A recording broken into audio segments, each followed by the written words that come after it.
New Year po sa ating lahat. Year 2026, panibagong blessing mula sa Panginoon. Amen? Tayo pong lahat ay tumayo at manalangin.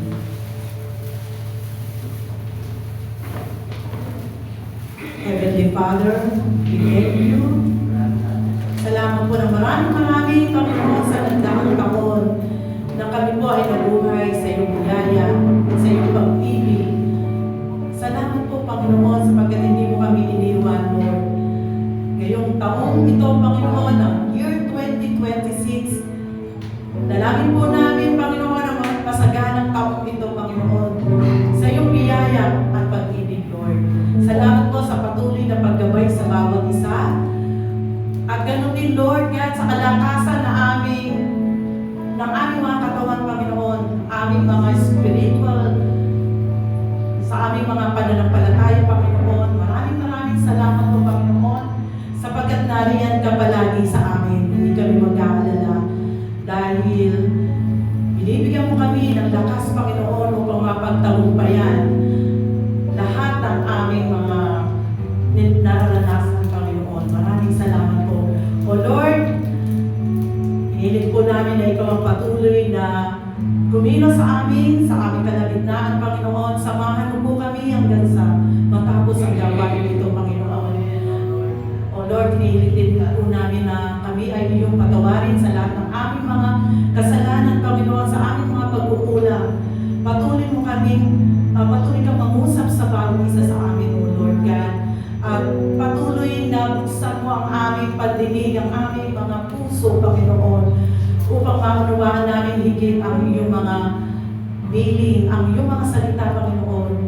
Pahayag ka po, Panginoon, sa bawat isa sa amin. O Lord, hiniling po namin ang presensya mo, Panginoon, sa mangunguna, Panginoon, sa araw na ito. Ang mensahera na iyong gagamitin, O Lord, na patuloy mo siyang bigyan ng knowledge and wisdom. Patuloy mo siyang gamitin at palakasin, Panginoon. Salamat po, Panginoon. Maraming salamat din po, Lord God, at ganoon din sa lahat ng tatayo sa pulpitong ito, Panginoon, sa magbibigay, Panginoon, mangunguna sa pag-aawitan, ng papuri at pasasalamat, Panginoon. Samahan mo po sila, Panginoon, ang ministry, Panginoon, ang music ministry, O Lord, na mangunguna, Panginoon, na maibigay namin, Panginoon, ang aming pagpupuri, na ikaw ang maitaas namin sa aming kalagitnaan, Panginoon. At gayon din, Lord, sa tithes and offerings, O Lord, maraming salamat po, Panginoon, sa patuloy na biyaya na aming natatanggap, Panginoon, ang mabubuting gift ay mula sa iyo, Panginoon, at higit sa lahat, salamat sa iyong anak na si Jesus Christ na binigay mo para sa amin upang kami ay magkaroon ng buhay, Panginoon, at kaligtasan. Salamat po ng maraming, O Lord God. Iniling po namin na ikaw ang patuloy na magpala sa bawat isa, lumabay sa aming mga plano sa buhay, sa aming travel, O Lord, sa lahat ng mga desires ng bawat isa, Panginoon. Alam po namin na iyong katatagpuin ang lahat ng aming mga panalangin.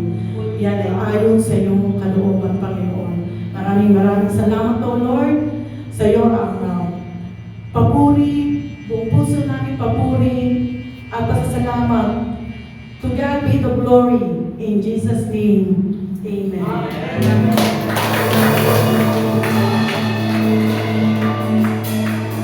Amen po. Happy New Year po sa ating lahat. Purihin po natin ang Panginoon.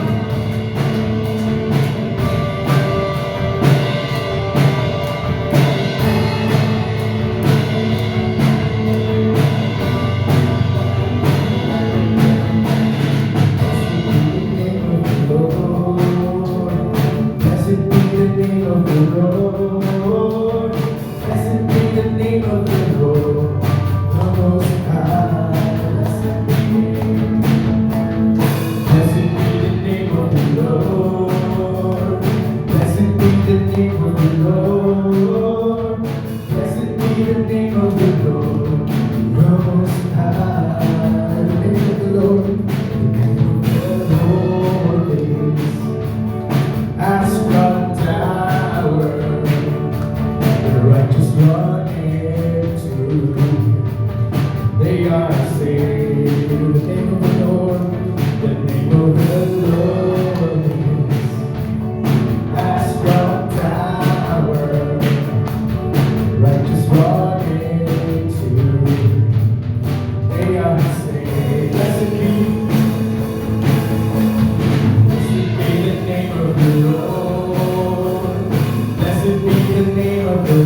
to tear the works of the enemy.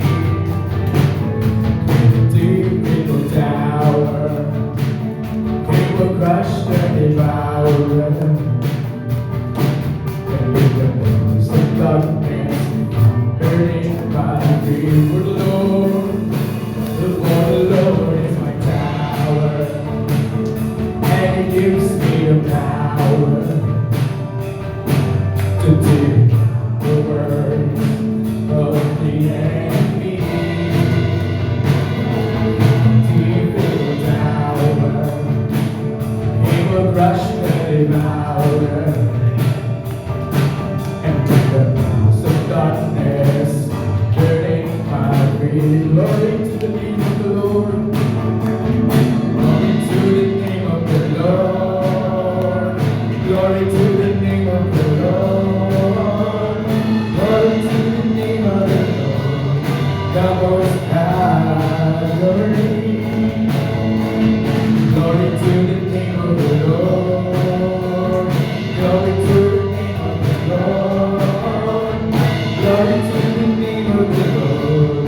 The Most High. The name of the Lord. The name of the Lord is a strong tower. The righteous run into. They are saved. The name of the Lord. The name of the Lord is a strong tower. The righteous run into. And they are saved. The Lord. My tower, and He gives me the power. The works of the enemy. In the power, He will crush the devourer. And bring the peace of darkness, burning my feet. Holy is the name of the Lord. Holy is the name of the Lord. Holy is the name of the Lord. Holy is the name of the Lord. The Most High. Holy. Holy is the name of the Lord. Holy is the name of the Lord. Holy is the name of the Lord. The Most High. Oh, the Lord is my tower, and He gives me the power to take the words of the enemy. In a deep little tower, He will crush the devourer.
search much deeper within, to weigh things up.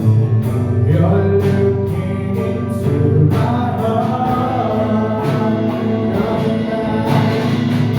I'm coming back to the heart of worship. When it's all about you, it's all about you, Jesus. I'm sorry, Lord, for the things I've made. When it's all about you, it's all about you, Jesus. I'm coming back to the heart of worship. When it's all about you, it's all about you, Jesus. I'm sorry, Lord, for the things I've made. It's all about you. It's all about you, Jesus.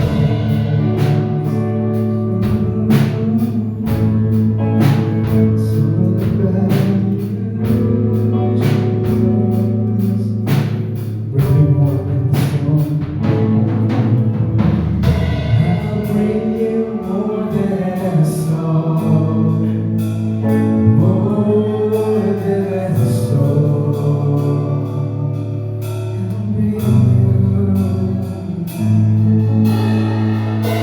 I'll bring you more than a song. More than a song. You're looking into my heart. You're looking into my heart. Into my heart. Looking into my heart. You're looking into my heart. Into my heart. Looking into my heart. You're looking into my heart. Into my heart.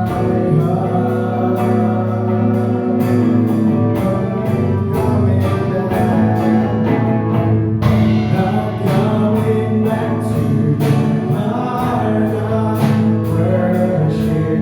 When it's all about you, it's all about you, Jesus.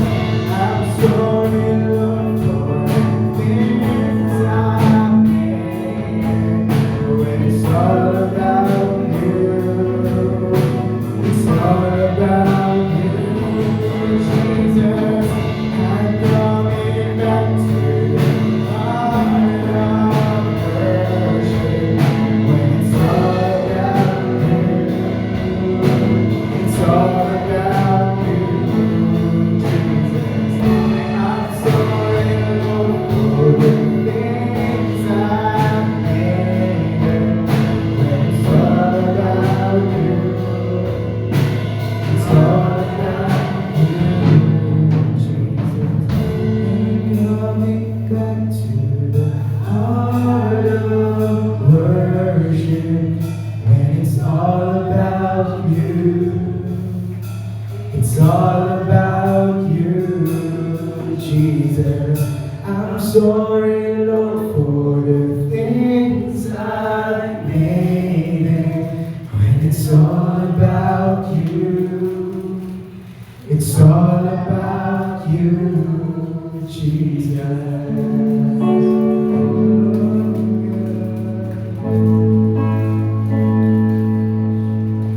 It's all about you, Jesus.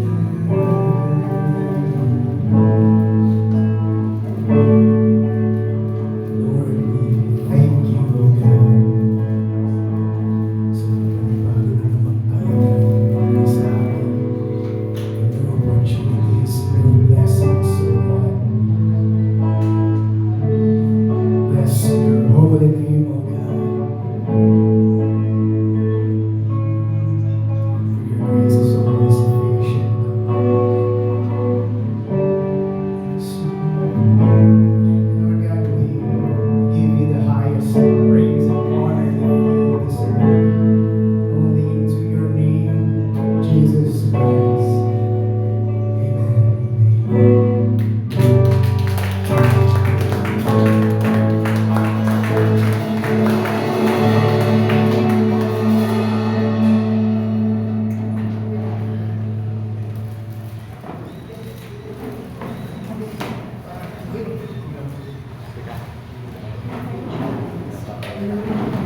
Amen. Napakabuti ng Panginoon. Amen. 2026 na, naitawid natin ang 2025 because Amen. of His grace. Hallelujah. Diba? Napakabuti ng Panginoon sa nagdaang mga taon na tayo ay inalagaan niya at dahil sa kanyang biyaya, narito tayo sa 2026. Amen. Ang 2026 ay bagong taon sa atin. At alam niyo ba, maraming mga bagong bagay pa na ipapakita sa atin at binibigay sa atin ni Lord. Kaya ang ating tema for today, God makes all things new. Gagawin ng Diyos ang mga bagay na bago, pamang bago. Ayan. Alam niyo, ang ating 2026, uncertain, di ba? Hindi tayo tiyak. But thank God, meron tayong Diyos na He is the God of certainty. Siya ang Diyos ng katiyakan. Kung kaya, kahit maraming mga challenges ang hinaharap natin sa taon na to, maaaring ito ay mabuti, maaaring ito ay nakaka-challenge talaga, ngunit mayroon tayong Diyos na mapagpala at mabiyaya sa atin. Amen? Okay, Isaiah 43:19. Sabi doon, behold, I will do something new. Now it will spring forth, will you not be aware of it?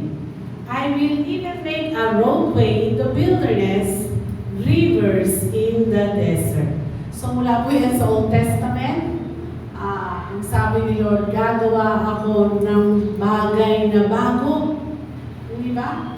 At magkakaroon ng daanan sa mga ilang at tubig sa mga disyerto. Alam nyo, nagkatotoo na ito eh. Yung isang vlogger na Israelita, pinakita niya na mayroong na umusbong na maliliit na mga spring kahit sa mga ilang. Sa Old Testament pa rin, Isaiah 48:6, sabi doon, narinig ninyo na at inyong tignan ito. Hindi ba ito ipapahayag? Aking ipinapahayag sa inyo ang mga bagong bagay mula sa panahong ito. Kahit ang mga tagong bagay na hindi niyo pa nalalaman, God will make new things.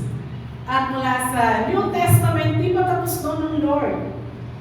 Naganap na yung iba sa Old Testament, ngunit sa New Testament, meron pa rin sinasabi si Lord. Revelation 21:5. At ito ay patungkol sa mga bagay na darating. At sabi doon, at siya na nakaupo sa trono ay nagsabi, ay gagawa ako ng mga bagay na pawang bago, at sinabi niya, isulat ang mga salitang ito sapagkat ito ay tapat at totoo. Revelation 21:5. So isipin nyo, mula Old Testament, ilan ang pagitan ng Old Testament at saka New Testament? 400 years. Kaya lalo pa yung panahon ng Isaias, no? Hanggang sa New Testament, mas malayo. At hanggang sa nagkaroon ng church, nagkaroon ng persecution, at yun nga, sinabi ng Panginoon, sa mga panahon na yon, nagagawa siya ng mga bagay na bago. So kasi nga, naalala niyo ba si Lord, sinabi niya sa Lamentations 3:22, 23, 24? Sabi doon, ang pag-ibig niya ay laging bago katulad ng umaga. Laging bago sa bawat umaga. Di ba? So hindi na bago ang pag-ibig ni Lord sa iyo at sa akin. At kaya nga siya ang Diyos ng laging bago. Amen? So taon-taon, pinapahati sineselebrate ang bagong taon. Every day, a new day, kasi thank God, buhay pa tayo. Tuloy-tuloy ang ating paghinga. kahit na may mga sipon, may mga buwang panahon na ito, but thank God we are still alive. Maraming bagay na naging bago dahil sa mga regalo nito mga nakaraang season. At maraming ating batas sa politika ay ma-revise din maraming bago. So, mga new things are introduced. Alam nyo, sa Greek ang ginamit na salita diyan sa new, sa ating mga binasang teksto, kasi dalawa yan. Pero ito ang ginamit, yung kainos. Na ang ibig sabihin ng kainos, it is bago as to former qualities, sadyang bago. Hindi luma. Ito ay kakaiba mula sa bagay na luma. So, ika nga kung translate natin, it is fresh, sariwa. Okay? Meron pa yung isa ay neos.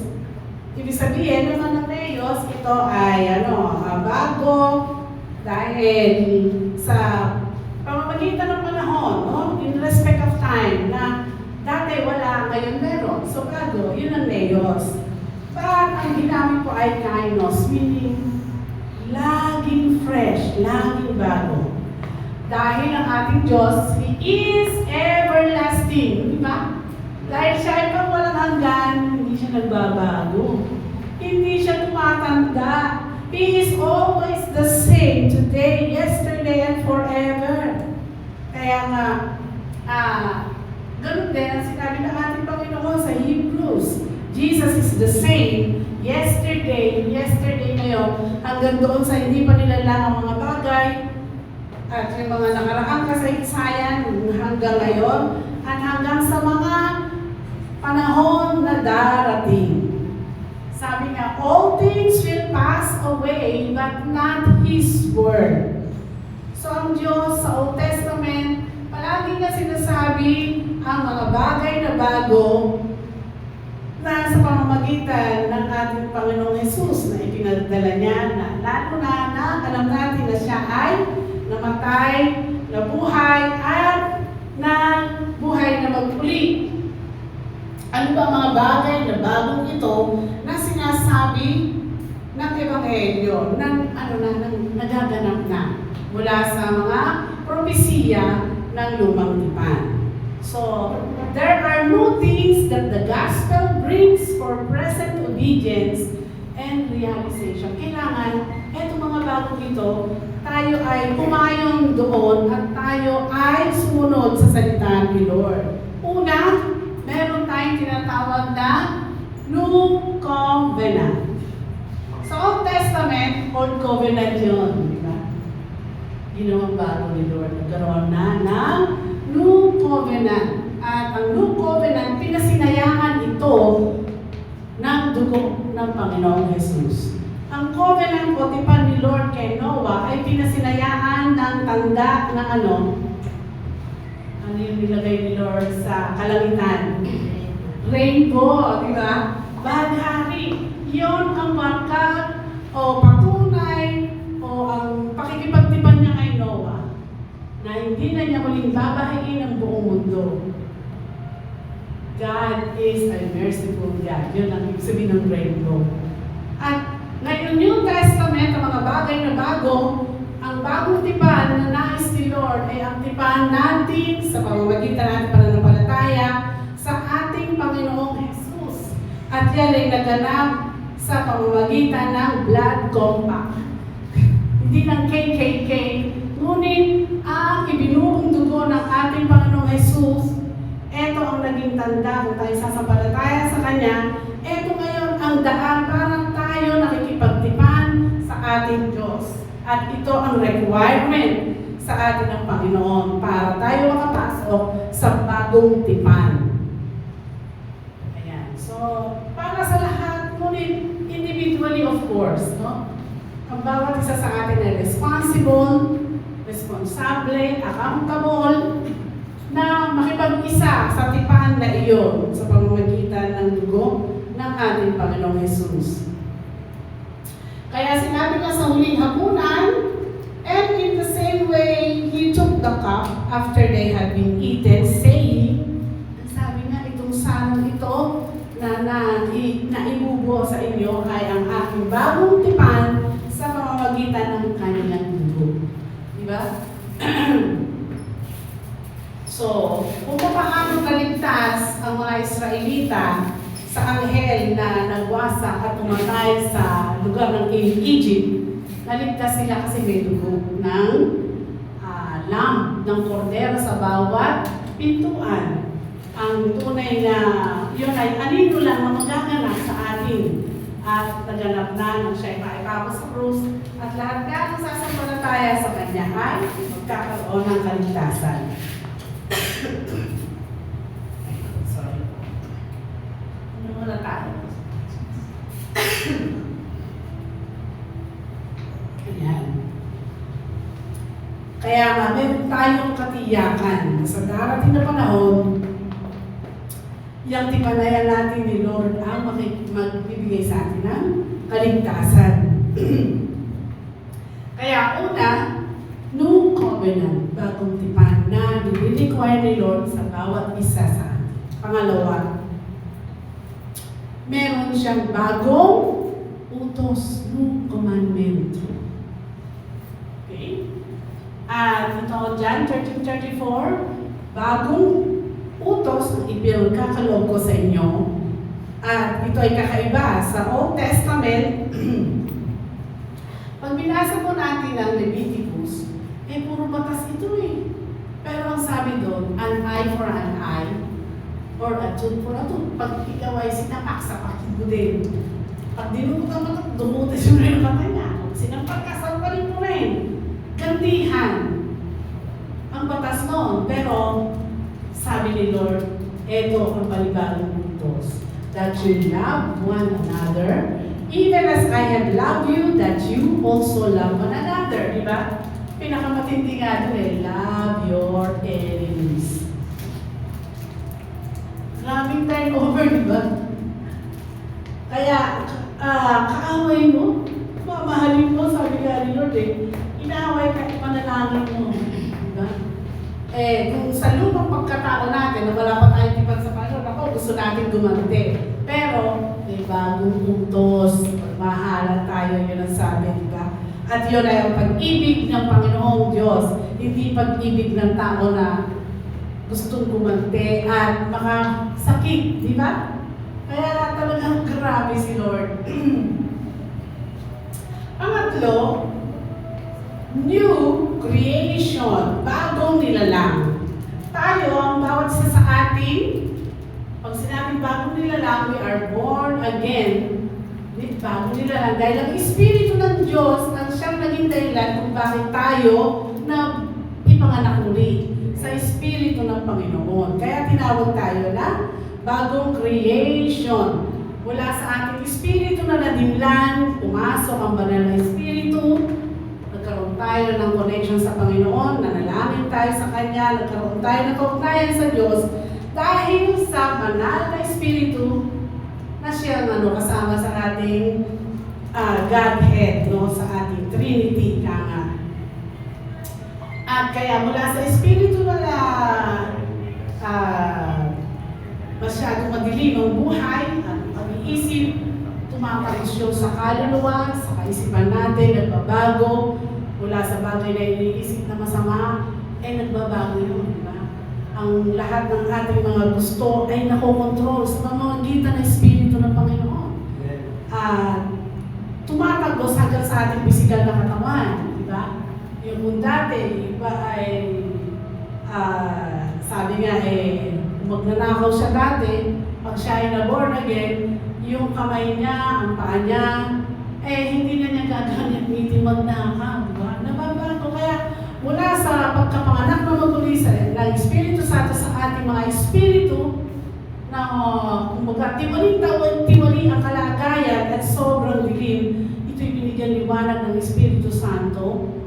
At ang pagkilos ng Espiritu Santo sa ating Espiritu, tumatagos hanggang ating kaluluwa, sa ating kaisipan, sa ating mga desisyon sa buhay. Ayun.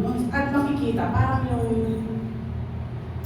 yung gadaling demonya, di ba? Ang dumi-dumi niya, hinihiwa niya ang sarili niya, hindi siya nagsusuklay, hindi siya naliligo, Ngunit nung siya ay pinagaling ng Panginoong Jesus, siya ay naging malinis.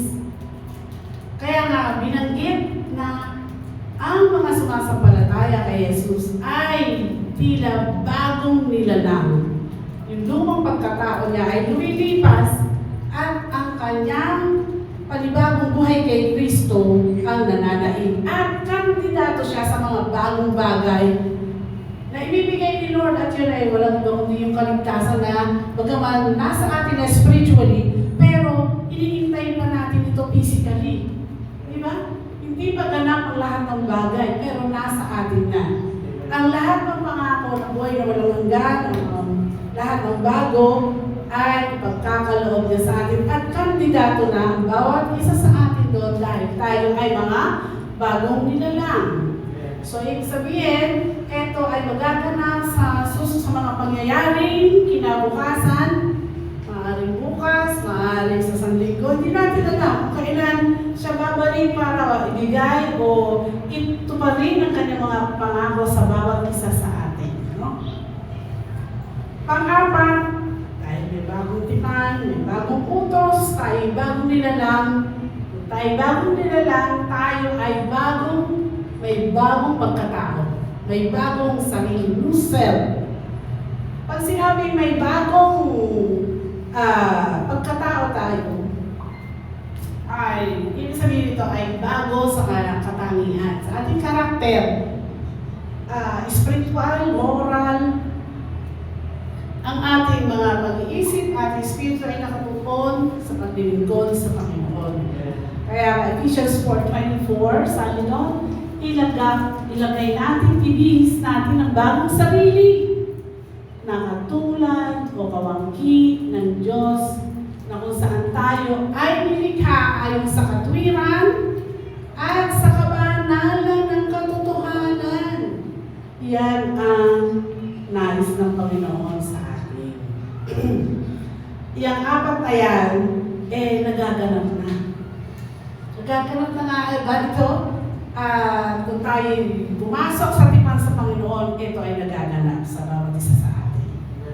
Pangalawang bahagi, meron din mga bagong bagay na ating matatanggap at hindi na matatanggap at ito'y ma-enjoy natin sa mga panahong darating. Una, nangako ang Panginoon mula Isaiah sa Old Testament, New Testament, pagkakalooban niya tayo ng bagong pangalan. The believer's name. Kung si Abraham, ang pangalan niya dati ay Abraham, binigyan siya, ginawa siyang Abraham. Sa ating Panginoon, babaguhin ang ating mga pangalan. Sabi doon, Isaiah 62 verse 2, at kayo ay tatawagin sa panibagong pangalan na kung saan iyan ay bibigkasin ng ating Panginoon na siya magbibigay sa atin ng bagong pangalan na yan. Isaiah 62 verse 2. Sa Revelation naman, New Testament, sabi niya, siya na nagtagumpay ay pagkakaloob ko sa kanya ang mga natatagong mana, pagkain mga anghel, at bibigyan ko siya ng puting bato. Hindi po ito yung puting bato ni Darna. Di ba? Hindi yung bato. Darna, hindi po yun. Aba, may puting bato din pala na binanggit ang Panginoon, di ba? At gusto niyo ba ang puting batong ito? Nasa inyo yan. Pero pinakamahalaga, merong nasabi doon, puting bato, at ang bagong pangalan na nakasulat sa bato na hindi nalalaman na kung sino man, ngunit siya na nakatanggap nito ang siya ng makakala. Di ba? Grabe yun si Lord. Ano kaya ang pangalan ko na ibibigay ni Lord? Anong pangalan nyo na ibibigay ni Lord? At ang pangalan na yan, pangalawa, a new name na kung saan ang pangalan ng Panginoon ay nakakalakip, nakamarka sa ating mga pangalan. Revelation 3:12 sabi, he who overcomes, I will make him a pillar in the temple of my God, and he will not go from it anymore, and I will write the name of my God and the name of the city of my God the new Jerusalem which comes down out of heaven from my God and my new name. Sa bawat pangalan natin, ibibigay ni Lord ang pangalan natin na nakakakibat ang pangalan niya. Patunay na hindi tayo pagmamayari ni Satanas. Ang ilang mga siyentipiko sa kanilang pag-aaral, kasi pinag-aaralan niya yung DNA, di ba? Sabi naman ng ibang mga pastor, ito ay dugo ng anak, DNA. Pero lahat ng tao meron ito. So sa kanilang pag-aaral, kasi parang spiral siya eh. Tapos parang gano'n siya. Sa bawat hibla ng DNA, mayroong nakita nila na may pattern. Ano ba sa Tagalog ng pattern? Basta may pattern. Pare-pareho. So ginawa nila, binilang nila yung mga pattern na ito. At ang lumabas, tinignan nila yung alpabeto ng Hebreo at lumabas ang apat na ito, Yahweh. Yung tetragram, tetra apat, no? Yahweh, nakalagay sa ating mga DNA. Grabe talaga si Lord, diba? Siya nga ang nagdisenyo kung paano ang bawat cell at ang bawat bahagi ng ating organ sa katawan, siya nagdisenyo yun. Diba? Kahit nga yung sabi nila, ano ba kung gamit ng yung kaya inoperahan na, diba? Yung sa tiyan, ano tawag doon? Inooperahan nyo, tinatanggal. Sorry, appendix, no? Appendicitis, ano bang gamit dito, di ba? Parang walang gamit, kaya tanggalin na lang. Ang gamit na, magpapa-operate ba kasi namamala. Pero merong role yun, di ba? So bakit yan nilikali, no? Bakit yung meron tayong lungs, meron tayong digestive system, may excretory system, ang lahat ng mga bahagi galing sa Panginoon. Napakagrabe ng disenyo sa atin ni Lord. Amen. Kaya nga, dahil markado, kumbaga sa nagpe-painting, lahat ng mga painters, minamarkahan nila, nagsisignature sila. Nagsasign sila ng pangalan nila doon sa kanilang painting. Ganun din ang Panginoon sa atin.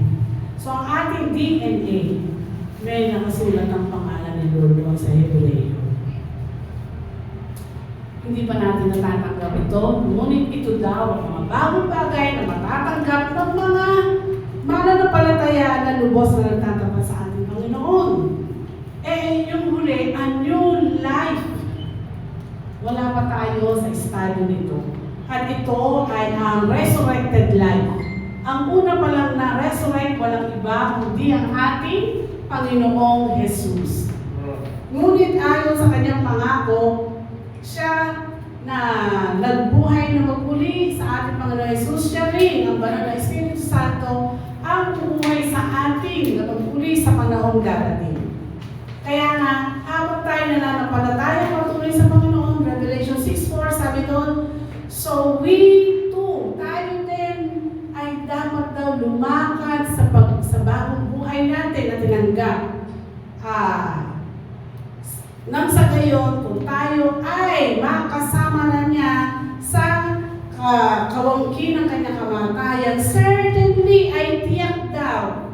Ano sabi? We shall also be in the likeness of His resurrection. Meaning, magkakaroon tayo ng buhay na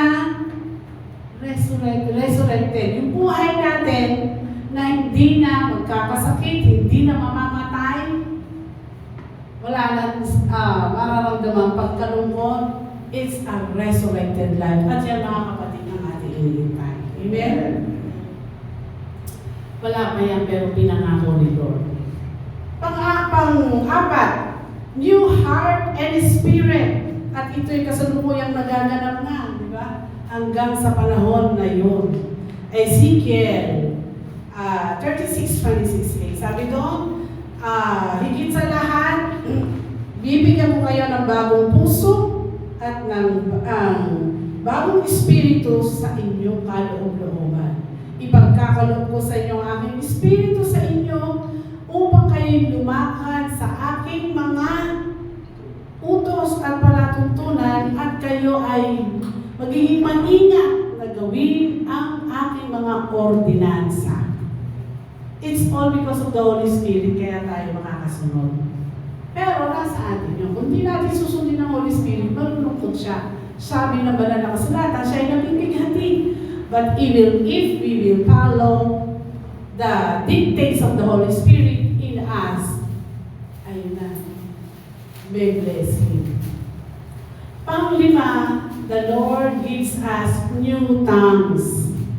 Mark 16:17, ang mga tandang ito ay kasama doon na matatanggap ng mga nananampalataya sa aking pangalan. Ang sabi doon, sila ay they will cast out demons and they will speak with new tongues. Yung new tongues na yan ay maaaring lengguwahe ng tao. Baka ba? Pilipino ka, bigla kang nag-worship ka kay Lord, bigla kang nagsalita ng Spanish. Yun yun. Or, lengguwahe ng mga anghel. So, yung dalawang yun. New tongues.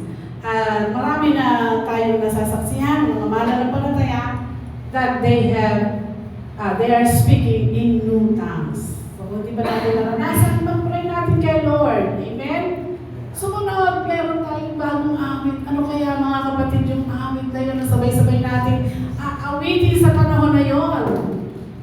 Ang sabi doon, they sang a new song, saying, "Worthy are you to take the book and to break its seals."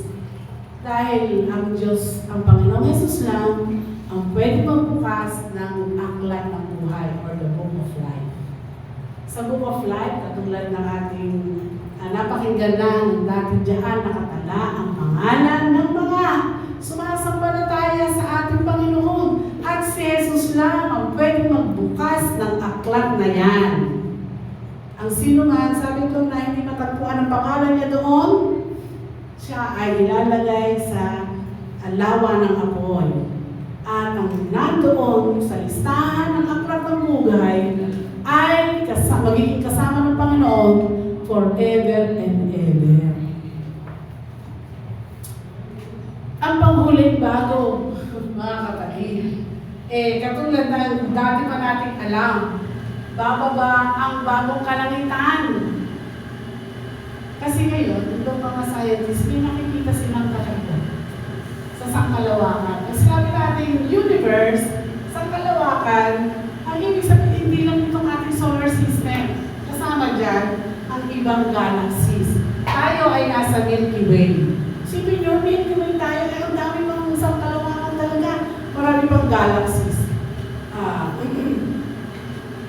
Ngunit, sinabi sa Matthew at sa Revelation, darating ang panahon, ito'y matitiklop. Nakita ng mga scientists na nangangamba sila bakit dito parang darating yung time na magko-collide ang mga planets. So, maaaring maganap yun sa panahon na ang ating sangkalangitan ng stars, moon, and all the other heavenly things ay sabi ng banal na kasulatan, matitiklop. Kaya ito ay mamaparang, mawawala. Kaya nga sabi, for the first heaven and the first earth pass away. Past tense na dito sa ating teksto. Nakita niya daw ang new heaven, new earth na bumababa dahil ang unang kalangitan o sangkalawakan ay wala na. Maging ang dating earth wala na. Sabi nga ni Pedro, ito ay wawasakin, gugunawin ng apoy. Dahil luma na, kailangan palitan. Kaya mayroong new heaven, bagong kalangitan. Ano kaya ang itsura nito, mga kapatid? Tayo ba ay sisili pa sa teleskopyo para makita natin? Or pwede na lang natin liparin? We do not know. But good things and great things are awaiting us. Diba? At sabi niya, and I saw, nakita niya, ang banal na siyudad, ang bagong Jerusalem. Ang Jerusalem kasi, alam niyo, Jerusalem or yan ang gitnang bahagi ng earth, literally. Kaya, diyan maghahari ang Panginoon. And I saw a new Jerusalem, bababa mula sa langit, galing sa Diyos.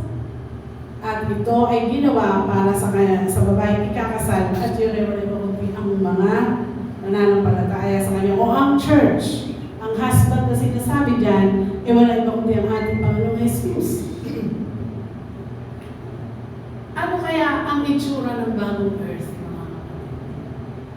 Kung kasi nga luma na itong earth natin, may mga kalawang, mamamatayan ilan, may mga kapulukan. Ngunit ang bagong earth na ibibigay sa atin ni Lord ay sadyang bago. Baka napakaraming ginto na hindi na tayo, katulad na iba, ang konting ginto ay kanilang pinaghihirapang kunin. Diba? Baka andyan lang yun. At sadyang napakaganda. Sabi nga ni Paul, nung nakarating siya sa ikatatlong bahagi ng langit, sabi niya, it is beyond understanding, beyond imagination. Hindi natin lubos na maisip kung gaano kaganda ang inihanda ni Lord sa atin. Nakita yun ni Paul. Kaya sabi niya, what talagang I'd rather be absent in the body and to be with the Lord. Gusto niya nang mapa sa ating Panginoon. Sa ating pagtatapos, mga kapatid, sabi nga, mula din sa Revelation 21:5, at siya na nakaupo sa throne ay sinabi, behold, I am making all things new. And he said, isulat, sapagkat ang mga salitang ito ay tapat at totoo. So God bless us, mga kapatid. We do not know what lies ahead. Ngunit doon ang time frame ng Panginoon, timeline ng Panginoon sa bawat events magaganap ay magaganap. Hanggang sa makamtan ng mga mananampalataya sa Kanya, ang pangako niya na lahat ay pawang bago. Amen? Nais natin yan. Wala sa atin na gusto ang mga pangit na bagay. At isa na dyan ang impyerno. Ayaw natin yan, di ba? Kaya pagsumikapan natin, mga kapatid, na tayo ay magpatuloy sa Panginoon. Ano man ang mga challenges sa buhay, maaaring 2026, hindi natin talaga alam ang magaganap. Sa kasalukuyan, may nagaganap ng hidwaan mula Amerika, Venezuela, Japan, China, katulad ng sinabi ni Lisa. Sa ngayon yan, ano pa ang susunod mangyayari sa earth? Pero sabi ni Lord, kung ano man ang maganap, manatili tayo sa Panginoon dahil siya ay tapat at hindi niya mababayaan, katulad ng sinabi niya, just a call away. Lahat ng tatawag sa Kanya ay maliligtas. Purihin ng Panginoon at pagpalain tayong lahat. Amen.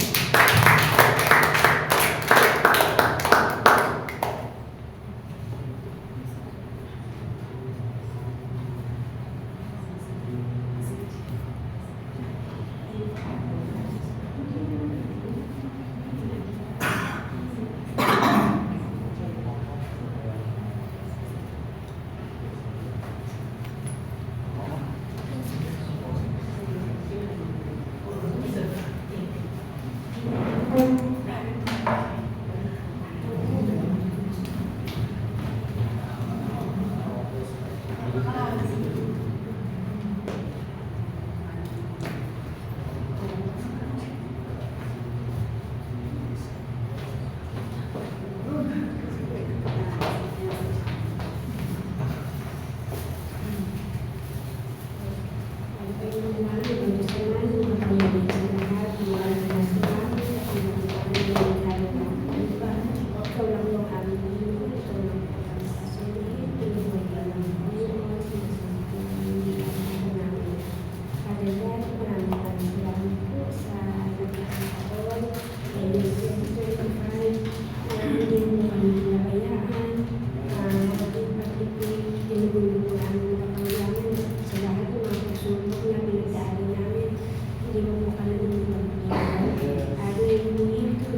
bigyan niyo kami ng wisdom, Lord, kahit ng pangunawan na may sa puso namin, may sa buhay namin, ang mga natutunan sa kanila sa iyong mga salita, Panginoon. Heavenly Father, we come before you. Father, we come before you with grateful hearts, recognizing that everything we have is a gift from your abundant provision. As we present our thanks and offerings, we acknowledge that these are the first fruits of what you have entrusted to us. Lord, bless these tithes and offering, and bless those who give joyfully and generously, not from obligation, but from a faithful spirit. May these resources be multiplied and used for the advancement of your kingdom to bring hope, comfort the sick, shelter the homeless, and spread your love and salvation.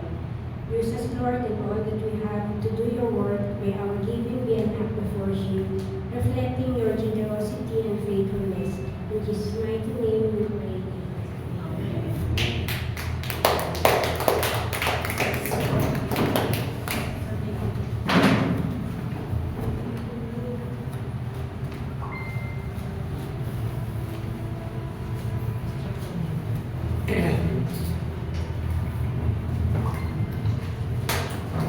Tayo po lahat ay tumayo at muli ay gaganapin natin ang banal na komunyon na ating ginawa ng isang buong taon at siyang ating gagawin hanggang sa pagbabalik ng ating Panginoon.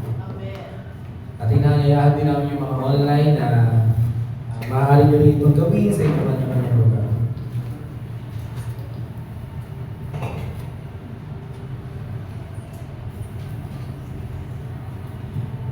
Bago natin ito gawin ay magpasiyasa tayo sa ating Panginoon dahil ang bagay na ating gagawin ay ibinili ng Diyos at sa kanyang mga salita ay tayo ay pinangalahanan na ganapin natin na may kabanalan. Una sa pagpapakumbaba natin at paghingi natin ng tawad sa ating mga pagkakamali at kasalanan.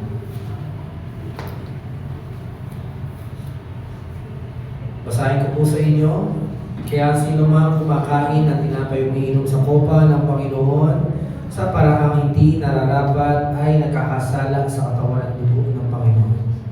Kaya dapat siya sa atin ng tao ang kanyang sarili bago siya kumain ng tinapay at umiinom sa kopa.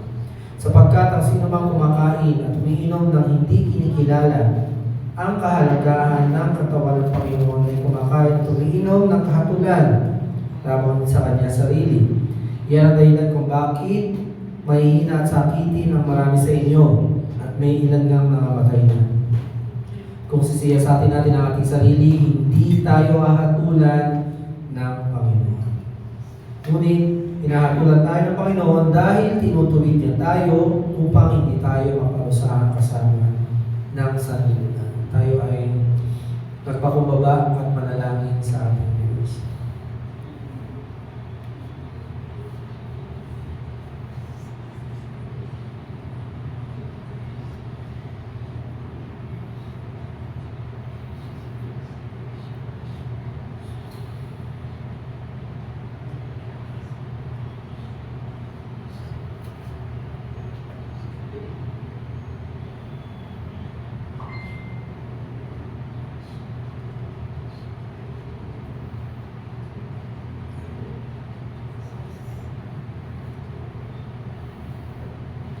Itaas natin ang tinapay na simbolo ng katawan ng Panginoon. Banal na Diyos, aming tagapagligtas, hawak po namin muli ang tinapay na simbolo ng iyong katawan na papaalala sa amin na inalay mo ang iyong sarili sa krus ng Kalbaryo upang kami na nagkasala ay hindi na maparusahan sa aming pagkakamali. Kaya naman sa tuwing gagawin namin ang banal na hapunan, ay tumimo sa aming mga puso't isipan ang kadakilaan at kahalagahan ng mga bagay na banal na itinuturo mo sa amin.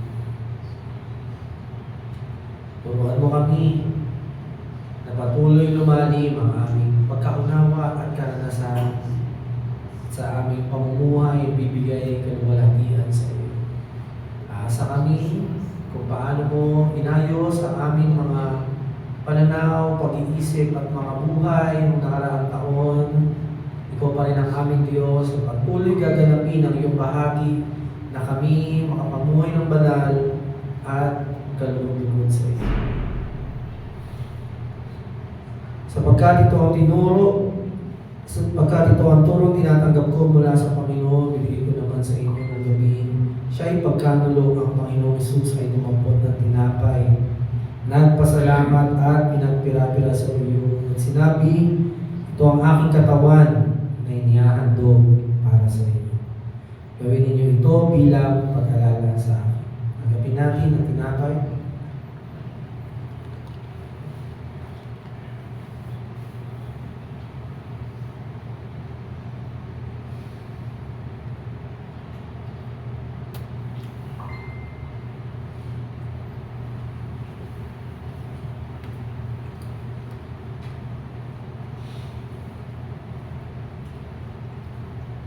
Taas natin ang Diyos sa simbolo ng dugo ng ating Panginoon.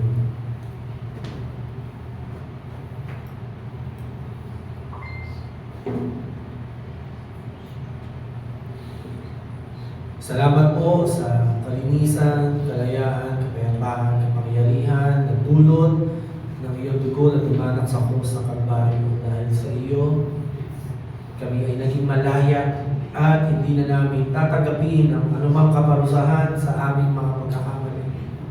Kami mga galak na at binawalang sala ng aming Diyos sa makapangyarihan sa lahat. Kaya naman sa pag-alala namin ng iyong dugo na dumanak sa cross ay hawak-hawak din namin ang iyong mga pangako. Nagpapaalala sa amin na hindi mo lamang kami pinatawad, ngunit kami ay binigyan mo ng kapangyarihan upang may pamuhay ang iyong mga tungkulin na iyong iniatang sa amin. Binigyan mo kami ng kakayahan, karunungan, upang kami ay may pamuhay ang mga bagay na nais mong gawin namin sa buhay na ito. Tulad ng iyong sinabi sa iyong mga itinuro kanina, kami may mga bagong puso, isipan, espiritu upang sundin ang iyong kalooban. Kaya naman, salamat po, Panginoon. Aasahan namin ang simbahan na ito dito sa lugar ng Elijah ay patuloy na lalago sa pananampalataya at malalagpasan namin ang bawat pagsubok dahil laging laan na kalakasan ang ibibigay mo sa amin at kami nakatakda ng magtagumpay sa buhay na ito. Hindi ayon sa aming mga lakas lamang kundi sa biyayang iyong ipinakita at ipinaranas sa amin. Matapos maghapunan, dumampot din siya ng kopa at sinabi, ang kopang ito ang bagong tipan na pinagtibay ng aking dugo. Tuwing iinumin ninyo ito, gawin ninyo bilang pag-alala sa akin. Sapagkat tuwing kakain kayo ng tinapay na ito at iinom sa kopang ito, pinapahayag ninyo ang kamatayan ng Panginoon hanggang sa kanyang muling pagpalit. Inumin natin ang Diyos sa simbolo ng kanyang dugo.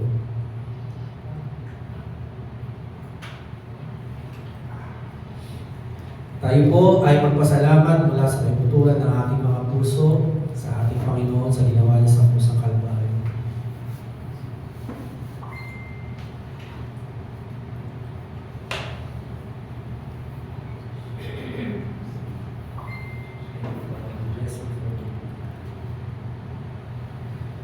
Salamat po sa pinasimulang biyaya na ipinakita mo sa amin before the foundation of the world. The love was slain. Lahat ng aming mga mararanasang mabuting bagay sa taong ito ay pinasimulan mo sa iyong dakilang pag-ibig at biyaya. Kaya sa iyo ang papurit kalawalatian in Jesus' name. Amen. Amen. Palapakan natin ang Diyos.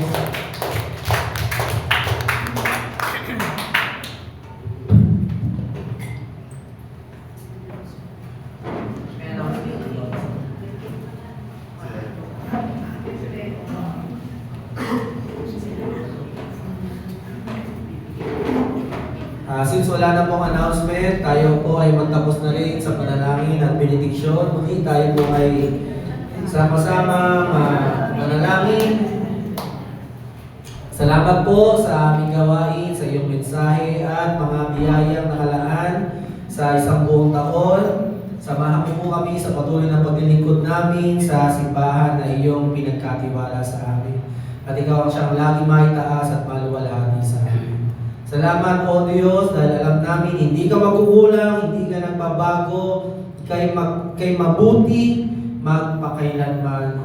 Kaya naman, tanggapin natin ang pag-ibig ng ating Diyos sa mga sa langit at ang biyaya ng Panginoong Hesus at ang palaging pagsama ng ating Panginoon hanggang sa kanyang pagbabalik ay isa sa ating lahat. Ang lahat ay magsabi ng Amen. Happy New Year po.